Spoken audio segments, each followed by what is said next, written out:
Here is a part 2 of why you were smart but not successful.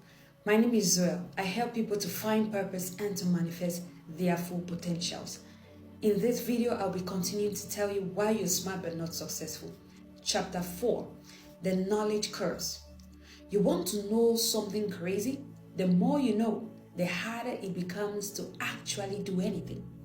It's like being a chef who knows so many recipes that you starve because you can't decide what to cook. It's called the knowledge curse, and you're drowning in it. See, when you know less, decisions are simple. Start a business. Just start selling something. Need customers? Tell people about it. Tell people about what you're selling. It's almost embarrassingly straightforward. But when you are smart, you see every possible outcome, every potential failure, and every optimization opportunity.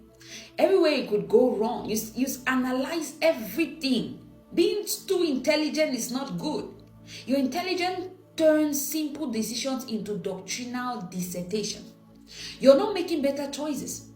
You're making no choices because every path you see branches into 1,000 more paths.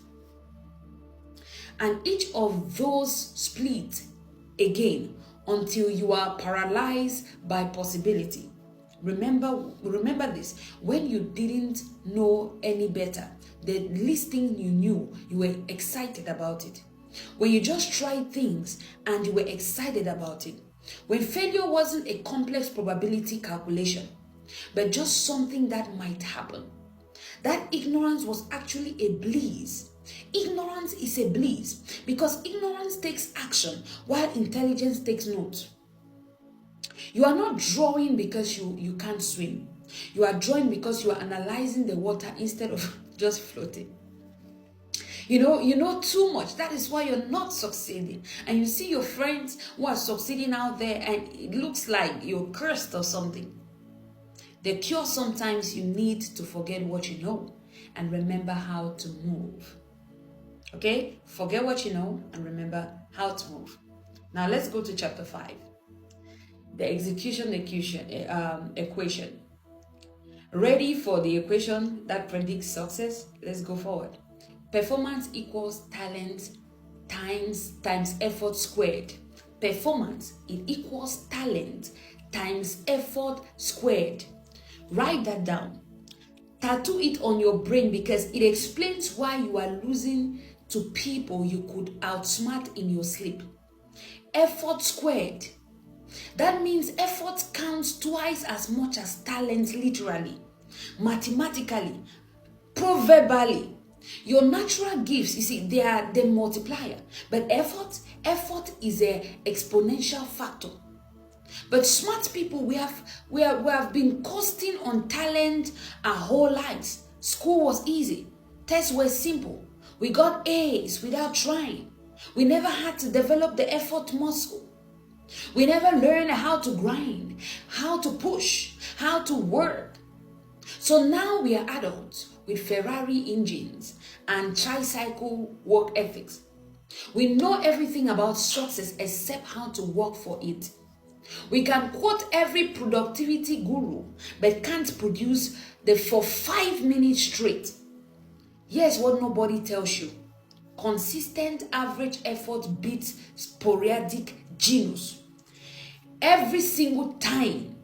Anyone who consistently does small things, those small efforts, it beats someone who is a genius. They'll destroy the person who shows up brilliantly once a month. Yes, anyway. The tortoise beats the hare because the hare is too smart to just keep running. Effort counts twice. Remember that this very equation I'm telling you. Efforts count twice. The little effort, the little drops of water. It is worth more than IQ score, more than your degrees, more than the potential. Because potential without effort equals 0. No matter how great you are, if you are not doing anything with it, you're not putting in effort, nothing, you will realize nothing. Nothing will come out from that intelligence. Let's go to chapter 6. Breaking the fixed mindset. Here's the most ironic thing about smart people. The smarter you are, the more likely you have a fixed mindset or fixated mindset. Yeah, the people who could learn anything are the most afraid to learn. Think about it. You have been the smart one your entire life.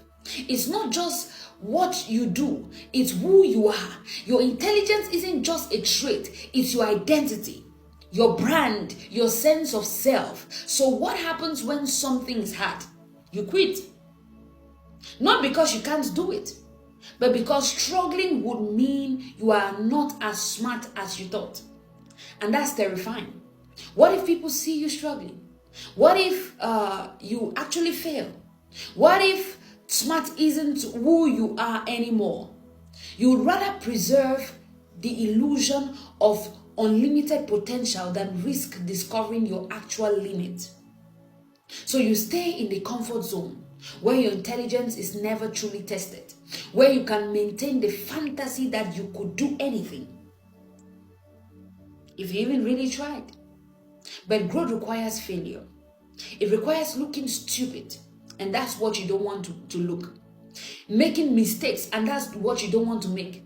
Being a beginner, and you don't want to be a beginner. Asking dumb questions, getting things wrong before getting it right. And that terrifies someone whose identity is built on being smart. Your intelligence is a starting point, not a destination. It means to be used, not preserved. Stretched, not protected. The moment you stop growing, the moment you stop being too intelligent, that is when your life will start being productive. I had to make this video because some of you think it's all about spirituality to manifest. Chapter 7, the social intelligence gap. You know what's funny in a story way? You can solve everyone's problems except your own. You give brilliant advice, you never follow yourself. You create strategies you never implement because success isn't a solo sport. And you have been playing alone your whole life. Smart people have this thing. We think networking is beneath us. Small talk feels painful. Why discuss the weather when you could debate philosophy? Why talk about sports when we could solve world hunger? These surface conversations feel like a waste of precious brain cells time. But here's what you miss out. The person who is communicating on those shallow conversations is building trust. That woman sharing weekend plans, she's creating connections. Those meaningless conversations, they are actually relationship foundations. They are not having an inferior conversation, but they are foundations of relationship that will yield so much. And this is what you're missing out on. Most intelligent people I know, most of them are live their life on theories.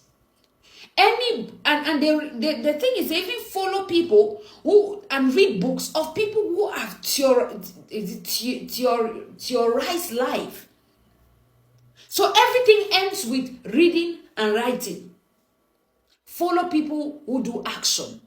Follow mentors who are acting. And so when they are taking a step, you take a step. You don't analyze and keep behind. Now I'm talking to everyone out there who is intelligent and nothing is going on in your life. Act on it. As you know one thing, act on it. Stop waiting for the perfection. Be around people who act on things and stop analyzing things. Just do it.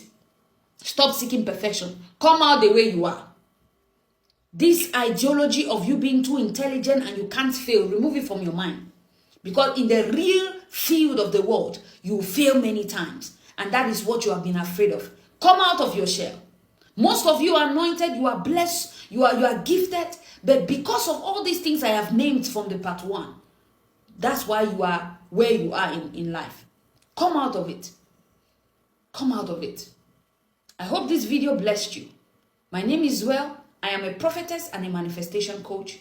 If you seek a one-on-one session with me for spiritual counseling or base topics on my channel, be sure to check the details in the about section. Follow me too on YouTube.